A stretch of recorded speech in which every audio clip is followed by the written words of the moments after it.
Hello guys, you are very warm welcome to our channel PL story teller. और guys, आज मैं आपके साथ वांगशू स्टोरी का नेक्स्ट पार्ट लेके आई हूँ।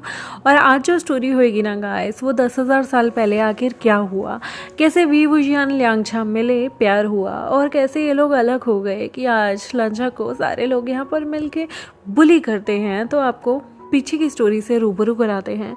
आखिर चेरी ब्लॉसम सेक्ट यानी कि प्लैनेट पे एक बहुत ब्यूटीफुल सा बच्चा हुआ था, जिसकी जो स्पिरिट थी वो नो पूंछ वाली लोमड़ी की और फोनिक्स की स्पिरिट थी। और ऐसी स्पिरिट का कॉम्बिनेशन गाइस पहली बार पूरे हेवेंस ने मिलकर किया था।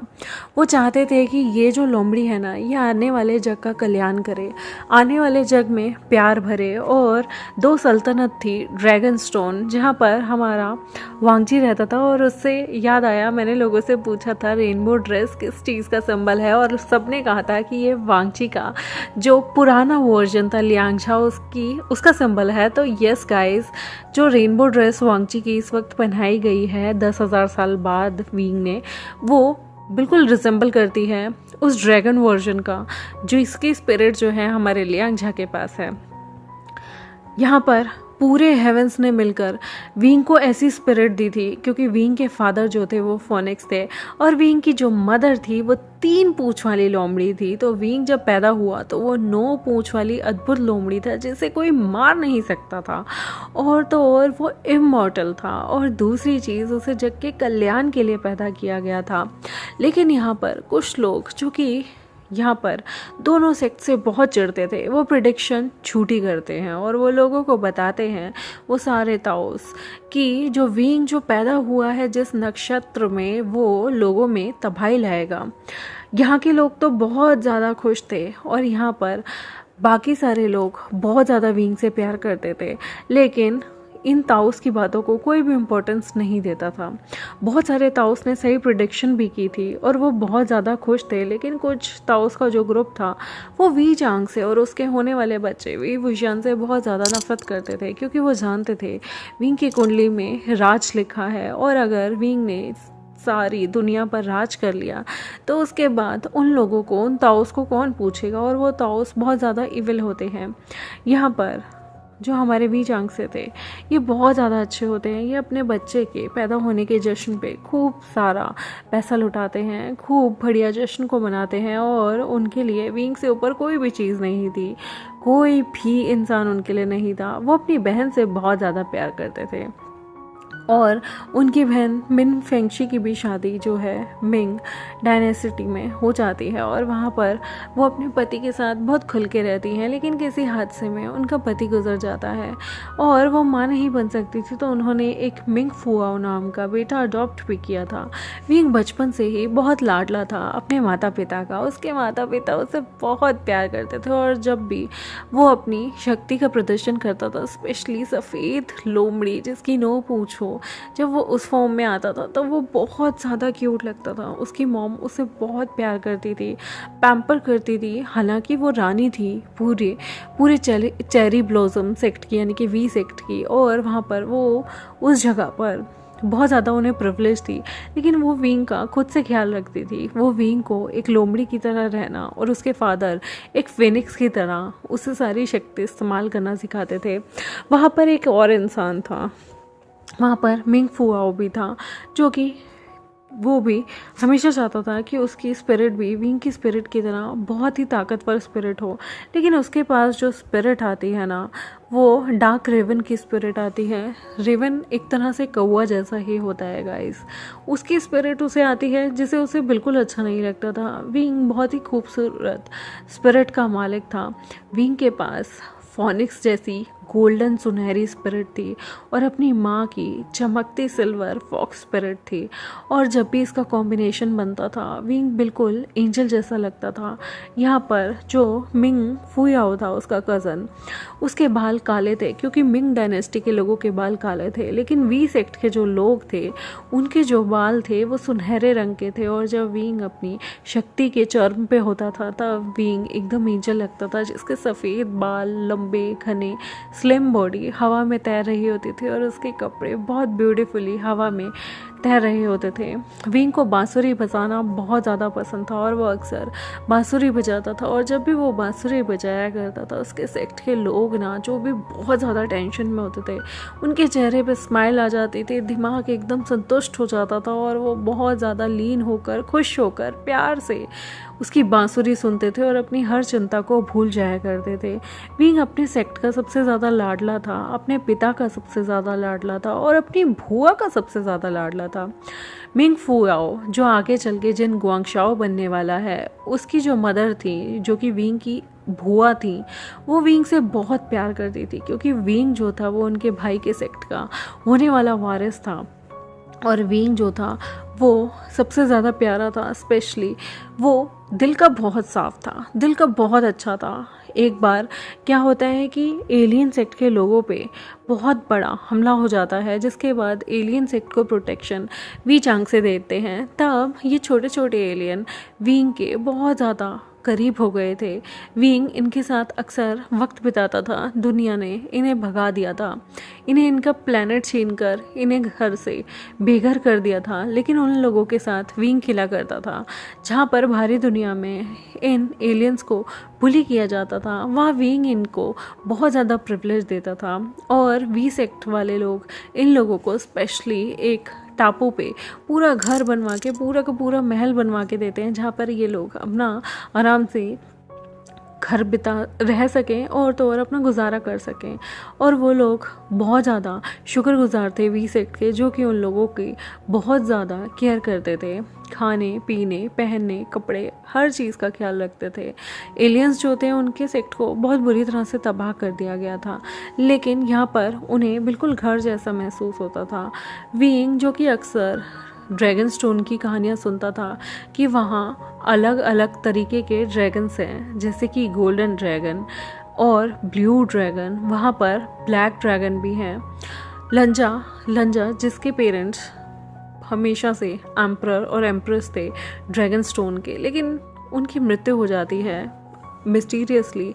वो बहुत छोटी उम्र में लंजा को छोड़कर चले गए थे और फिर लंजा को उसके अंकल ने पाला, उसके कज़न ब्रदर ने पाला और वो सारे लंजा को बहुत सारी चीज़ें सिखाते थे। लंजा भी स्पिरिट था। लंजा के माता पिता, जो कि गोल्डन और सिल्वर स्पिरिट के मालिक थे, उनसे जो बच्चा पैदा हुआ वो रेनबो स्पिरिट को कहीं ना कहीं उजागर करता था। लंजा के जो ड्रैगन था, ड्रैगन फॉर्म थी, ड्रैगन स्पिरिट थी, वो बहुत ज़्यादा शक्तिशाली थी और ऐसा ड्रैगन पूरे के पूरे वर्ल्ड में किसी के पास नहीं था जो ड्रैगन स्पिरिट उसे मिली थी।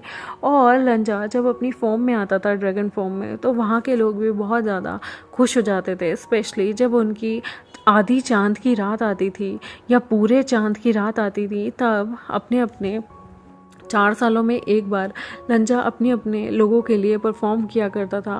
वो वहाँ पर ड्रैगन डांस किया करता था हवा में, अपनी रेनबो स्पिरिट में आकर, अपने ड्रैगन फॉर्म में आकर वो लोगों का मनोरंजन करता था। उसके लिए बहुत ज़्यादा लोग परेड निकालते थे। वहाँ पर हेवन से हमारे जो लियांगजा था उसे बहुत सारी शुभकामनाएं मिली थी और बहुत सारी ब्लेसिंग्स मिली हुई थी और कहा गया था कि ये भी धरती के कल्याण के लिए बहुत कुछ करेगा। यहाँ पर लंजा का नाम लियांगछा था और लियांगछा को वहाँ पर ऐसा कोई इंसान नहीं था ड्रैगन स्टोन पे जो पसंद ना करता हो। तब उसे विंग के बारे में पता चलता है और उसकी क्यूरियोसिटी बहुत बढ़ जाती है, क्योंकि उनके यहाँ पर सारे के सारे ड्रैगन हुआ करते थे।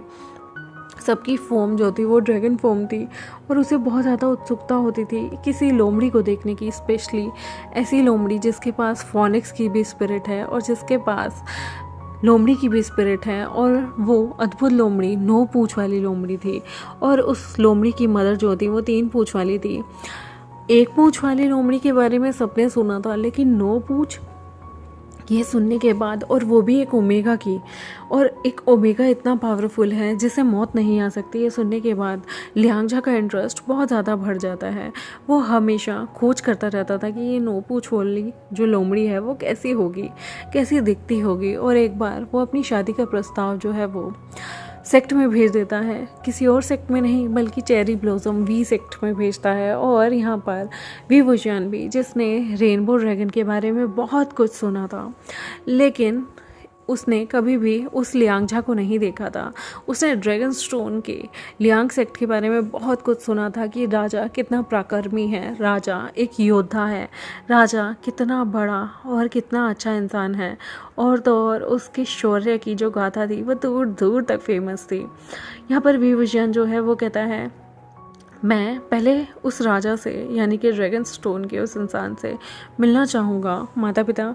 मैं उसे देखना चाहता हूँ, लेकिन मैं बिना देखे उससे शादी के लिए हाँ नहीं करूँगा। मुझे पता है उसकी खूबसूरती के चर्चे हर जगह हैं, लेकिन आपको पता है ना, हम वी सेक्ट वाले हैं, चेरी ब्लॉसम सेक्ट के, और हम कभी भी किसी के साथ बुरा नहीं चाहते। पहले मैं उस इंसान को पर्सनली मिलना चाहूँगा, उसके बाद ही मैं उसकी शादी के प्रस्ताव के लिए कोई भी आंसर करना चाहूँगा। यहाँ पर जो लंजा था उसने अपनी तलवार को शादी के लिए भेजा था, क्योंकि अक्सर लोग अपनी तलवारों को भेजा करते थे, जिससे जो है उनके ओमेगास उसे एक्सेप्ट कर लेते हैं। तो यहाँ पर उसे शादी करना मान लिया जाता था एक तलवार के साथ, और वो इंसान उस अल्फा का स्पाउस बन जाता था, यानी कि पति व पत्नी बन जाते थे। यहाँ पर विभूषण जो है वो जो इंसान तलवार लेके आया था उसकी तलवार वापस नहीं भिजवाता, बल्कि विंग कहता है कि मैं चाहता हूँ कि ये जो तलवार का ऑनर है वो खुद से यहाँ आए, ताकि वो मुझे देख सकें, मैं कैसा दिखता हूँ, मेरी फॉर्म क्या है, और मैं भी उन्हें देखना चाहता हूँ कि वो कैसे दिखते हैं, उनकी फॉर्म क्या है। उनको जानने पहचानने के बाद ही मैं शादी के लिए आगे बढ़ना चाहता हूँ। मैं रैंडमली किसी से शादी नहीं करना चाहता, और मैं नहीं चाहते वो भी सिर्फ मेरी खूबसूरती की चर्चा सुनने के बाद मुझसे शादी करे। मैं चाहता हूँ कि वो मुझे पर्सनली देखें, मैं कैसा दिखता हूँ, मैं बुद्धिमान हूँ या नहीं। मैं चाहता हूँ कि वो यहाँ आए, मुझे परखें, तब मुझे पसंद करें, ना कि लोगों के कहने से या फिर किसी प्रेडिक्शन के कहने से। ये बात जब उस दूत को विभूषण कहता है तो वो दूत डर रहा होता है कि अगर मैंने लियांग सेक्ट में जाकर ड्रैगन स्टोन पर उस लियांगझा को ये बात बताई तो वो तो मेरा कहीं सिर कलम ना कर दे, क्योंकि जब एक तरह से विंग ने राजा के प्रपोजल जो है वो एक्सेप्ट नहीं किया था, रिजेक्ट नहीं किया तो क्या हुआ, एक्सेप्ट भी नहीं किया था, वो लियांगझा की तलवार को वहीं छोड़ के जाने के लिए बोलता है। ये दूत वापस से अपने सेक्ट में आता है, और वो जब ये बात डरते हुए लियांगझा को बताता है, जो कि हमारा प्यारा लियांगझा सुनता है, तो वो आंखें बंद किए हुए था। यहाँ पर इस दूत को इतना अजीब लग रहा था जब वो अपने ही एम्परर को बता रहा था कि सामने वाला जो ओमेगा है वो आपको देखना चाहता है। उसे लग रहा था कि ये मनूस खबर लाने पे उसकी गर्दन काट दी जाएगी, बल्कि लियांगझा वो इतना खुश होता है और कहता है, ग्रेट, मुझे लगा था कि ओमेगास चॉइस नहीं करते, बल्कि वो अल्फ़ा के मेट के लिए तैयार रहते हैं। बट मुझे बहुत अच्छा लगा कि मैंने जिस इंसान को अपने लिए चूज़ किया है वो इंसान बुद्धिमान है, और तो और बहुत ज़्यादा बोल्ड भी है। उसने मुझे वहाँ पर इनडायरेक्टली ही इनवाइट किया है, तो मैं वहाँ ज़रूर जाऊँगा। अगर मेरा ओमेगा चाहता है कि मैं उसका टेस्ट लूँ और वो भी मेरा टेस्ट लेना चाहता है, तो मुझे इसमें कोई आपत्ति नहीं, क्योंकि मुझ में कोई कमी नहीं है। और अगर कोई कमी भी है तो मैं चाहता हूँ मेरा ओमेगा मेरी कमियों के साथ भी मुझे अपनाए। और डोंट वरी, जाने की तैयारी कीजिए। उस दूत को तो यकीन ही नहीं होता कि लियांगझा ने उसकी गर्दन नहीं काटी, उसे जान से नहीं मारा, बल्कि इस प्रस्ताव को बहुत ही अच्छे तरीके से लिया है। और गाइस, मुझे ऐसा लगता है हर इंसान को इस तरह से शादी के प्रस्ताव को बहुत कूल तरीके से हैंडल करना चाहिए। अगर कोई आपकी एबिलिटी देखे बिना ही आपको पसंद कर ले तो वो इंसान अंधा होगा, और अगर कोई आपको जानना परखना चाहता है तो ये बहुत अच्छी बात है। हर इंसान को राइट है अपने पर्सन को चूज़ करने से पहले उसकी अच्छाई और बुराई दोनों को मापने का, दोनों को भांपने का, ताकि हमें इससे पता चल सके कि सामने वाला पर्सन कैसा है। आँख मूंद कर तो जब हम सोने का गहना नहीं लेते तो अपनी शादी का इतना बड़ा डिसीज़न कैसे ले सकते हैं। यहाँ पर विंग बिल्कुल परफेक्ट था, और विंग के जो फैसले थे उन्हें सपोर्ट उसके माता पिता भी कर रहे थे, क्योंकि वो जानते थे कि उनके बेटे में कोई कमी नहीं, और वो अपने बेटे को किसी ऐसे इंसान के हाथ में नहीं सौंपना चाहते थे जो सिर्फ नाम का राजा हो, या फिर जिसकी लोगों में प्रशंसा हो, जो युद्ध में शक्तिशाली हो, जो युद्ध में विजयी हो, लेकिन पर्सनली वो इंसान कैसा है कैसा नहीं इन्हें कुछ पता ही ना हो। तो ऐसे इंसान को कौन माता पिता अपने ओमेगा बेटे या बेटी का हाथ दे देते।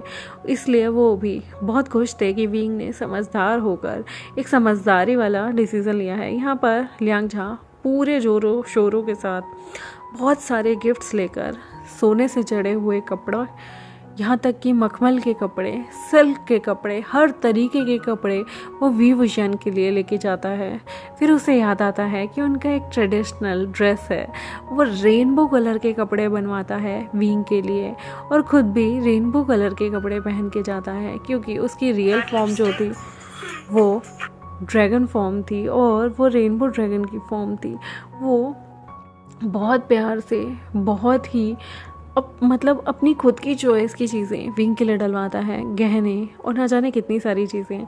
फिर वो लास्ट में एक ऐसी पेन लेता है जो उसके माता पिता की पेन थी।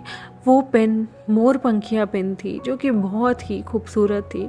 उसमें नीले, हरे, पीले, सुनहरे हर तरीके के रंग थे और वो लियांगझा की मदर की पेन थी। और वो सोचता है कि जैसे ही विंग उसकी शादी के प्रपोजल को एक्सेप्ट कर लेगा, वो विंग को ये तोहफे में देगा। यहाँ पर विंग जो था वो लंजा की उस तलवार को देख के, लियांगझा की उस तलवार को देख के बहुत खुश हो रहा था और वो मन मन में सोचता है कि ये तलवार कितनी भारी है, कितनी सुंदर है, एकदम सफ़ेद है, जेड सफ़ेद जैसी।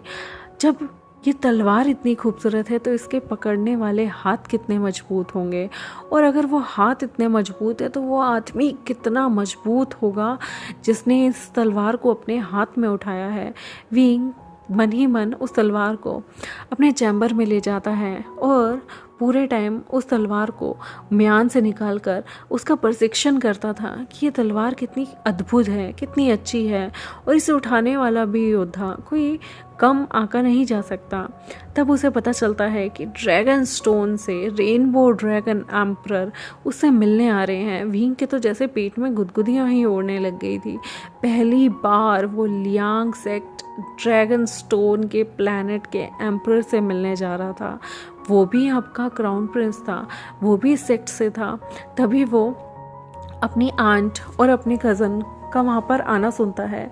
उसकी आंट वहाँ आती हैं और वो बोलती हैं, विंग मुझे पता चला कि तुम शादी कर रहे हो, तुम्हारा शादी का प्रपोजल आया है, वो भी लियांग सेक्ट के एम्परर की तरफ से। तभी वहाँ पर एक कोने में मिंग फुयाओ, जो कि आगे चल के जिन गुआंगशा होगा, वो भी मुंह लटकाए खड़ा था, जो कि एक ओमेगा था। तभी वो कहता है, ब्रदर भी तुम्हें देखने एम्परर आ रहे हैं, एम्परर लियांगझा। विंग कहता है, हाँ क्यों, क्या हुआ? ये देखो, ये उसकी तलवार है। फुयाओ सामने आता है और तलवार को छू के कहता है, ये लियांगझा की तलवार है, ये कितनी अच्छी है।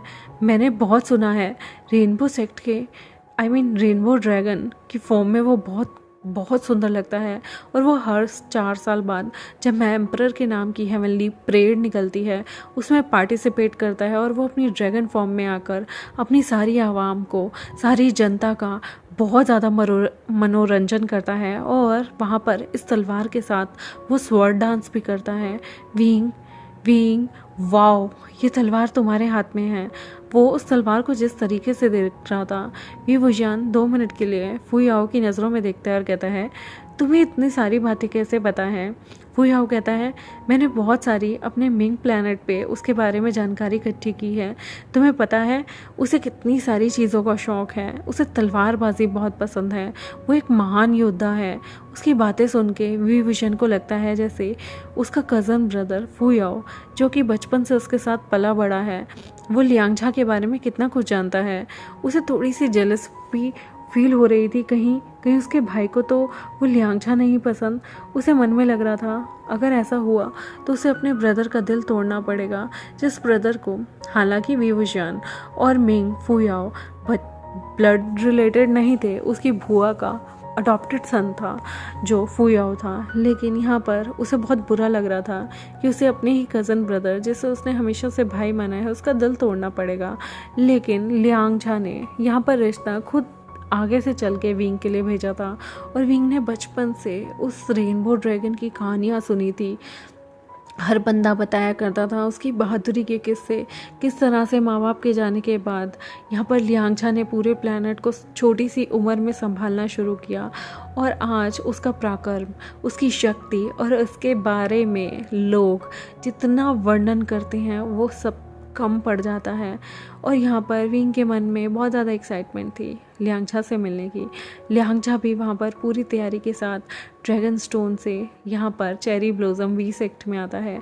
चेरी ब्लॉसम वी सेक्ट में ढोल नगाड़े बजने लगते हैं और बाहर बहुत बड़ा शंख बजाकर अभिवादन किया जाता है, जिससे पता चलता है कि ड्रैगन स्टोन से लियांगछा आ गया है। विंग के दिल की धड़कनें ज़ोर ज़ोर से धड़कने लगती है और उसके हाथ में बिचन थी, लियांगछा की तलवार। और यहाँ पर वो बिचन को ज़ोर से अपने सीने से लगा लेता है और कहता है, फाइनली मैं तुमसे मिलने वाला हूँ। मुझे समझ नहीं आ रहा, मेरा दिल इतना ज़्यादा काँप क्यों रहा है, मेरे तो हाथ भी कांपने लगे हैं। और वो तलवार को अपने सीने से बहुत तेज़ से टाइटली पकड़कर रख लेता है और वो कहता है, मैं तुमसे हमेशा से मिलना चाहता था, लेकिन आज तुम यहाँ आए हो तो पता नहीं मेरे दिल को क्या हो गया है। मेरा दिल इतना ज़्यादा घबरा रहा है, खुशी के मारे उसे पता ही नहीं चल रहा था वो क्या करे। यहाँ पर विभूषण डर के मारे फटाफट से कमरे में बैठ जाता है, जैसे पहली बार देखने आने पे एक लड़की शर्मा जाती है, बिल्कुल उसी तरह से वो ब्लश कर रहा था।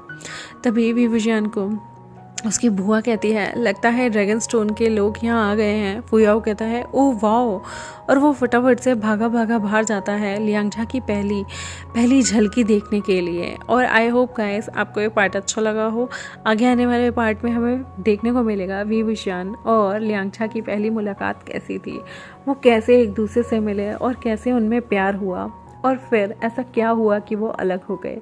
तो चलिए देखेंगे हम सारे मिल के साथ। आपको ये स्टोरी लाइन अच्छी लगी हो तो मेरे चैनल को सब्सक्राइब कर लीजिए, वीडियोस को लाइक कर लीजिए। Thank you very much, bye bye.